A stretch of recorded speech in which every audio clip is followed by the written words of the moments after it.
Hello friends, welcome back. So अब हम token को वेरीफाई करेंगे कि ये टोकन वैलिड है या नहीं। तो उसके लिए हमें ट्राई और कैच का यूज़ करना होगा। सो हमें आना होगा मिडलवेयर फोल्डर के अंदर auth.js में। तो यहाँ पर हम पहले कंसोल लॉग को कमेंट आउट करते हैं और यहाँ पर मैं यूज़ करूँगा ट्राई कैच ब्लॉक। ठीक है। तो अगर मैं इस पर क्लिक करता हूँ तो ये ब्लॉक बन जाता है और यहाँ पर मैं एरर लिखूंगा कुछ इस तरीके से। और अगर हमें एरर आता है तो हमें एरर मैसेज सेंड करना होगा रिस्पॉन्स डॉट स्टेटस में। ठीक है। सो यहाँ पर मैं लिखूंगा रिस्पॉन्स डॉट स्टेटस। सो हम HTTP स्टेटस भेज सकते हैं, जैसे कि 200 हो गया, 401 हो गया, 400 हो गया। सो 200 मीन्स ओके, 401 मतलब अनऑथोराइज, 400 मीन्स नॉट फाउंड। सो हम यूज़ करेंगे 401। और यहाँ पर हमें जेसन का यूज़ करना होगा। सो जेसन, और जेसन का यूज़ करके हम रिस्पॉन्स सेंड कर सकते हैं। सो यहाँ पर मुझे एक ऑब्जेक्ट लेना होगा और प्रॉपर्टी होगी एरर और मैसेज होगा इनवैलिड और एक्सपायर्ड टोकन। ओके। और इसको एरर को हम कंसोल भी कर देते हैं, अगर नहीं भी करोगे तो चलेगा, बट कंसोल करना बेटर है। ठीक है। इसको सेव कर दिया मैंने। अभी हमें यूज़र की इंफॉर्मेशन एक्सेस करनी है। सो यहाँ पर मैं लिखूंगा कॉन्स्ट, एक वेरिएबल लेते हैं और यहाँ पर वेरिएबल का नाम मैं दूंगा फायरबेस यूज़र। ठीक है। और ये इक्वल हो जाएगा एक मेथड है फायरबेस एडमिन में, उसका हमको यूज़ करना होगा, बट उसके पहले हमको यहाँ पर अवेट लिखना है क्योंकि ये असिंक अवेट है। ओके। सो यहाँ पर मैं लिखूंगा असिंक और यहाँ पर अवेट। सो हमें वेट करना होगा यूज़र की इंफॉर्मेशन के लिए। और यहाँ पर जो मैं मेथड यूज़ करूँगा उसका नाम है एडमिन डॉट ऑथ, और यहाँ पर लिखना होगा डॉट वेरीफाई ID टोकन। और हमें टोकन मिलेगा रिक्वेस्ट डॉट हेडर्स के अंदर। So request dot headers dot auth token. और ये ऑथ टोकन हमको कहाँ से मिलेगा? अब अगर आप फ्रंट एंड में जाओगे, ठीक है, और लॉगिन पेज पे अगर आते हो तो यहाँ पर हम ये ऑथ टोकन हेडर में सेंड कर रहे हैं ये नाम से। ठीक है। सो यहाँ पर हमें request dot headers dot auth token लिखना होगा। ठीक है। सो ये यहाँ से आ रहा है। आई होप आपको ये समझ में आ रहा है। ठीक है। और इसको मैं अभी कंसोल लॉग करूँगा। सो कंसोल लॉग, यहाँ पर मैं लिखता हूँ Firebase user in auth check. ठीक है। और यहाँ पर मैं ये वेरिएबल पास करता हूँ ताकि हमको पता चले कि हमको यूज़र की क्या इन्फॉर्मेशन मिल रही है। इसको मैं सेव करता हूँ। तो जैसे ही हमको यूज़र की इन्फॉर्मेशन मिलेगी हमें इसको एक्सेस करना होगा कंट्रोलर में यहाँ पर। ठीक है। जैसे कि अगर राउट्स में जाता हूँ और ये auth.js में आते हैं, तो जैसे कि मैंने आपको पहले बताया था कि सबसे पहले ये एंड पॉइंट हिट होगी। ठीक है। उसके बाद ऑथ चेक होगा। ठीक है, जो मिडलवेयर में है। तो ये क्या करेगा, टोकन को वेरीफाई करेगा और उसके बाद यूज़र की इंफॉर्मेशन मिलेगी फायरबेस से और वो हमको ये वाले फंक्शन में पास करना है। ठीक है। और ये है कंट्रोलर, तो यहाँ पर हमें पास करना है। लेकिन यहाँ पर एक्सेस कैसे होगा? तो यहाँ पर एक्सेस करने के लिए हमें जो भी हमको डेटा मिलता है वो हम पास करेंगे रिक्वेस्ट ऑब्जेक्ट में। ठीक है। और वो रिक्वेस्ट ऑब्जेक्ट को हम यहाँ पर एक्सेस कर सकते हैं ताकि हम जो भी इंफॉर्मेशन मिलेंगी हम वो डेटाबेस में सेव कर सकें। तो अभी चलते हैं मिडलवेयर के और डॉट जेएस में। और यहाँ पर मैं लिखूँगा रिक्वेस्ट डॉट यूज़र। ठीक है। तो ये प्रॉपर्टी का नाम हम कुछ भी दे सकते हैं, मैं देता हूँ यूज़र। तो रिक्वेस्ट ऑब्जेक्ट में हम क्यों सेंड कर रहे हैं? क्योंकि रिक्वेस्ट ऑब्जेक्ट हमको सभी जगह पे मिल जाता है, जैसे कि कंट्रोलर में रिक्वेस्ट मिल जाएगा आपको, मिडलवेयर में रिक्वेस्ट मिल जाएगा। तो इसके थ्रू हम डेटा को सेंड कर सकते हैं दूसरे कंपोनेंट में। ठीक है। सो मिडलवेयर से हमको डेटा मिलेगा वो हम सेंड कर देंगे कंट्रोलर में। ठीक है। सो जो ये प्रॉपर्टी का नाम है यूज़र इक्वल्स टू, यहाँ पर जो वैल्यू होगी वो है फायरबेस यूज़र। ओके। जो हमें फायरबेस से मिलेगा। और यहाँ पर मुझे नेक्स्ट मेथड को भी यूज़ करना होगा। सो इसको मैं सेव करता हूँ। ओके। और देख लेते हैं कुछ बचा है क्या। ओके, नेक्स्ट यहाँ से निकल जाएगा और यहाँ पर आएगा। ठीक है। इसको सेव करते हैं। सो इस तरीके से हम यूज़र टोकन को वेरीफाई करेंगे और जो भी यूज़र की इंफॉर्मेशन है वो रिक्वेस्ट डॉट यूज़र में ऐड हो जाएगी ताकि हम इसको कंट्रोलर में एक्सेस कर सकें। ओके। सो अभी इसको ट्राई करते हैं। इसको मैं सेव करता हूँ और फ्रंट एंड और बैक एंड दोनों को रन करना होगा। तो CD क्लाइंट में चलते हैं और यहाँ पर मैं लिखूँगा npm start और यहाँ पर दूसरा टर्मिनल भी ओपन करके हम बैकएंड स्टार्ट करते हैं। सो cd सर्वर और npm स्टार्ट। ओके, सो ये दोनों रन होने चाहिए, फ्रंट एंड और बैक एंड। फ्रंट एंड से थोड़ा वेट करते हैं। तो हम चलते हैं फ्रंट एंड में। ओके, सो लोकल होस्ट 3000, ये अभी भी रन हो रहा है। ओके, तो यहाँ पर मैं इंस्पेक्ट करता हूँ और कंसोल पे चलते हैं। इसको क्लियर आउट कर देता हूँ और यहाँ पर मैं सबसे पहले तो लॉग आउट हो जाता हूँ और उसके बाद लॉग इन करेंगे। सो मैं अपना पासवर्ड डाल देता हूँ और मैं लॉग इन पे क्लिक करता हूँ। ठीक है, तो अभी चलते हैं विजुअल स्टूडियो कोड में और जो सर्वर वाला कंसोल है वो चेक करते हैं। तो जैसे कि आपको यहाँ पर दिख रहा होगा, Firebase user in auth check, जो कि हमने यहाँ पर दिया है Firebase user in auth check. और फायरबेस यूज़र में हमें क्या क्या मिला वो देख लेते हैं। देखो, नाम मिल गया हमको। ओके, तो ये नाम को एक्सेस कर सकते हैं। पिक्चर, बाय डिफ़ॉल्ट पिक्चर जो गूगल का होता है। ठीक है, जैसे कि अगर आप गूगल पे लॉगिन करते हो तो राइट साइड में एक छोटा सा, ठीक है, एक इमेज बनता है, तो वो भी हम एक्सेस कर सकते हैं। ठीक है, फिर बाद में ईमेल आईडी हो गया और ईमेल वेरीफाई थ्रू। ठीक है, सो ईमेल एक्सेस कर सकते हैं, नाम एक्सेस कर सकते हैं, बाकी सब ठीक है। तो इस तरीके से हमको यूज़र की इंफॉर्मेशन मिल जाएगी। अगर टोकन वैलिड है तभी जाके ये इंफॉर्मेशन मिलेगी, वरना एरर शो होगा। ठीक है, तो इसको मैं बंद करता हूँ और अभी आगे बढ़ते हैं। तो ये कंसोल लॉग को हम कमेंट कमेंट आउट कर देते हैं। ओके, और इसको सेव करते हैं और अभी चलते हैं कंट्रोलर के auth डॉट जेएस में। ठीक है, कंट्रोलर के अंदर जो auth डॉट जेएस है, यहाँ पर आएंगे और ये जो कोड है इसकी हमें ज़रूरत नहीं है, इसको मैं निकाल देता हूँ।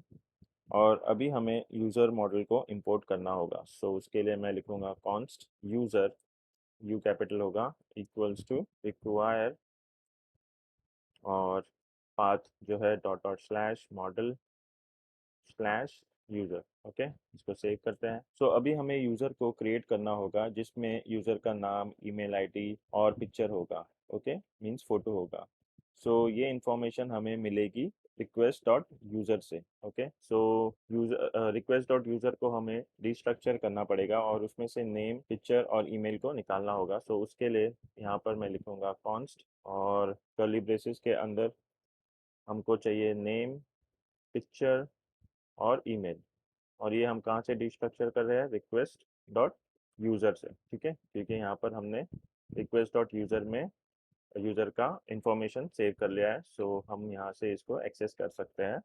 तो ये डेटा हमको यहाँ पर मिल जाएगा। Okay, clear. सो ये इंफॉर्मेशन मिलने के बाद हमें डिसाइड करना होगा कि यूज़र की इंफॉर्मेशन को अपडेट करना है या क्रिएट करना है। ठीक है, सो अगर यूज़र की इंफॉर्मेशन डेटाबेस में ऑलरेडी है सो हम अपडेट करेंगे, और अगर डेटाबेस में यूज़र है ही नहीं तो हम क्रिएट करेंगे। ओके, तो उसके लिए हमें यहाँ पर लिखना होगा कॉन्स्ट यूज़र इक्वल्स टू, अभी हमें असिंक अवेट का यूज़ करना है। सो यहाँ पर मैं लिखता हूँ असिंक और यहाँ पर हमें लिखना होगा अवेट यूज़र डॉट फाइंड।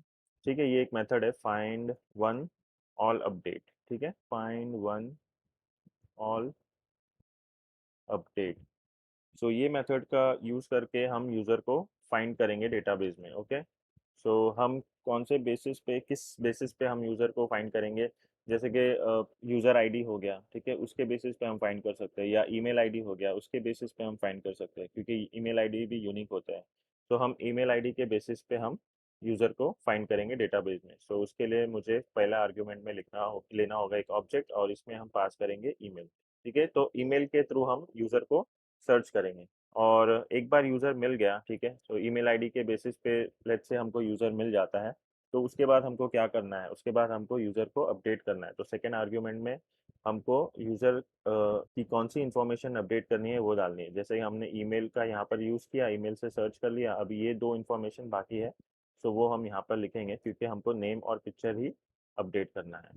ठीक है, और तीसरा आर्ग्यूमेंट ऑप्शनल है, बट ये हम लेंगे एक ऑब्जेक्ट, और यहाँ पर मुझे लिखना होगा न्यू ट्रू। ठीक है, तो ये ऑप्शनल है, बट इसका हम यूज़ करेंगे क्योंकि इसका बेनिफिट ये है कि हमें यूज़र की अपडेटेड इन्फॉर्मेशन मिलेगी, वरना हो सकता है कि हमको यूज़र की पुरानी इन्फॉर्मेशन मिले। ओके, तो अपडेटेड इन्फॉर्मेशन यूज़र की इस वेरिएबल में स्टोर हो जाएगी, यूज़र के वेरिएबल में। ओके, अभी हमें आगे क्या करना है, अभी हमें कंडीशनली यूज़र को चेक करना है कि यूज़र डेटाबेस में है या नहीं। अगर है तो हम यूज़र को अपडेट करेंगे, तो ये ऑलरेडी हम अपडेट कर रहे हैं, बट अगर नहीं है तो हमको यूज़र को क्रिएट करना होगा, राइट। तो उसके लिए मैं कंडीशनली इसको रेंडर करूंगा कि इफ़ यूज़र, अगर यूज़र अवेलेबल है। ओके, सो हमें क्या करना है, जेसन रिस्पॉन्स सेंड करना है, तो रिस्पॉन्स डॉट जेसन, और हमें यहाँ पर लिखना होगा यूज़र। ओके, और अगर यूज़र नहीं है, एल्स, अगर यूज़र नहीं है तो क्या होगा, हम नया यूज़र क्रिएट करेंगे। सो कॉन्स्ट, अभी वेरिएबल का नाम हम लिखेंगे न्यू यूज़र। ओके, और जो कि इक्वल होगा, अभी यहाँ पर अवेट लिखना होगा हमको, और ये न्यू कीवर्ड का यूज़ करेंगे हम, न्यू, और यहाँ पर हम लिखेंगे यूज़र क्योंकि हमको यूज़र क्रिएट करना है।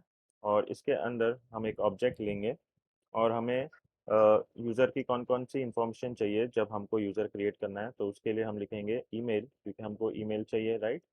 फिर नेम चाहिए, और उसके बाद पिक्चर चाहिए। ओके, यूज़र क्रिएट होने के बाद हमको इसको डेटाबेस में सेव करना है, तो हमको डॉट सेव मेथड का यूज़ करना होगा कुछ इस तरीके से। ओके, और उसके बाद हमको रिस्पॉन्स भेजना है जेसन में, so response JSON new user. Okay, ये जो वेरिएबल का नाम है वो यहाँ पर पास करना हो। सबसे पहले तो अगर यूज़र है तो हम उसको अपडेट करेंगे और उसका रिस्पॉन्स भेजेंगे रिस्पॉन्स डॉट जेसन में।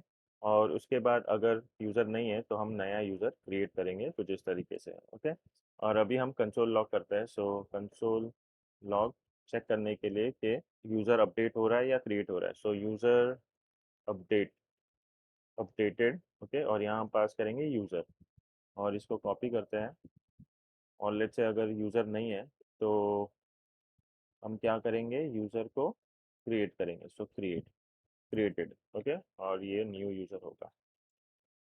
ओके, सो इसको सेव करते हैं, और मेरे ख्याल से अभी हमको चेक करना चाहिए कि यूज़र अपडेट हो रहा है या क्रिएट हो रहा है, क्योंकि हमारा ऑलरेडी एक यूज़र है तो वो अपडेट होना चाहिए। ओके, सो पहले तो हमको रन करना होगा, तो टर्मिनल पे आते हैं, और यस, ये तो रन हो रहा है, बैक एंड और फ्रंट एंड भी रन हो रहा है, ठीक है। सो दोनों चीज़ें रन हो रही है, तो इसको मैं बंद करता हूँ, और अभी चलते हैं ब्राउज़र में, और एक बार ये क्लियर करता हूँ, रिफ़्रेश करता हूँ, और लॉग आउट करते हैं, ठीक है।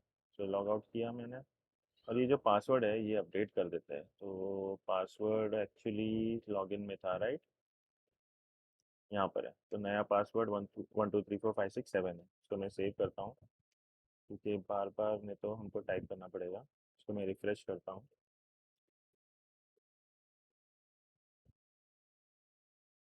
ठीक है। अभी इसको लॉगिन करेंगे, क्लियर आउट करता हूँ, इसको लॉगिन करते हैं। तो लॉगिन हो गया, यूज़र की इंफॉर्मेशन हमको मिल गई फायरबेस से। और एक मिनट, लॉगिन में ये क्यों कंसोल नहीं हुआ, रिस्पॉन्स क्रिएट और अपडेट, एक बार फिर से लॉग आउट होता हूँ, ठीक है, रिफ्रेश कर लेते हैं, लॉगिन करते हैं।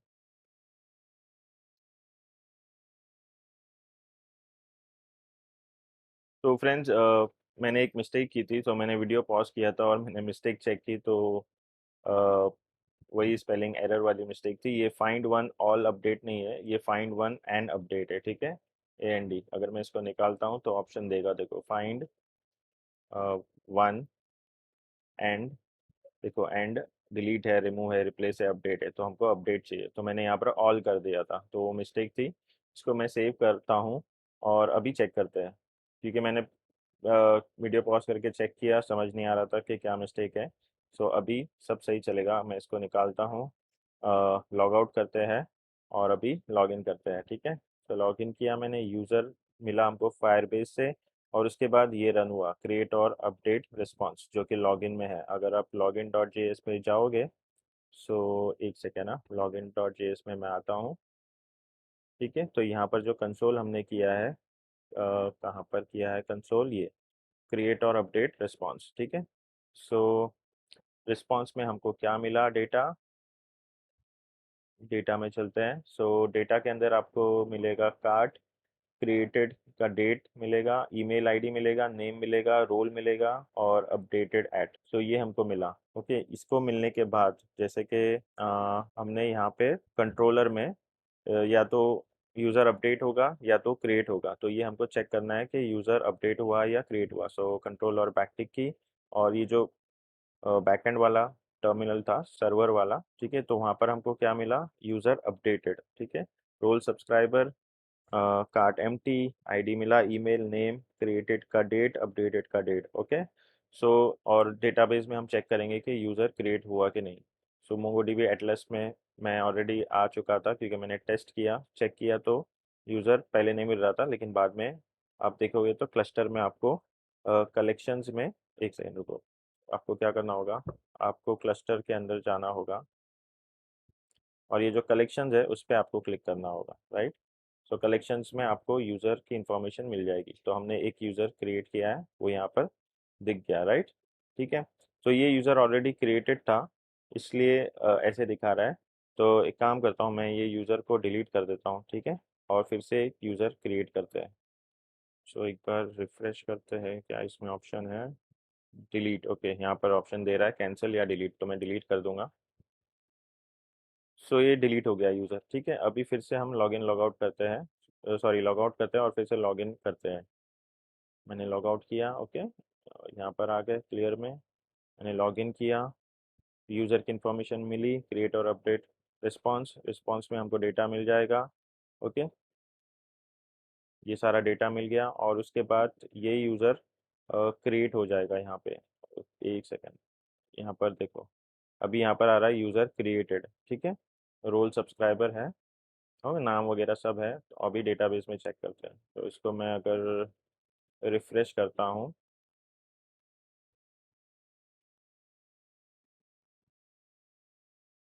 तो कलेक्शन में आपको दिखेगा डेटा यहाँ पर मिल गया, ठीक है।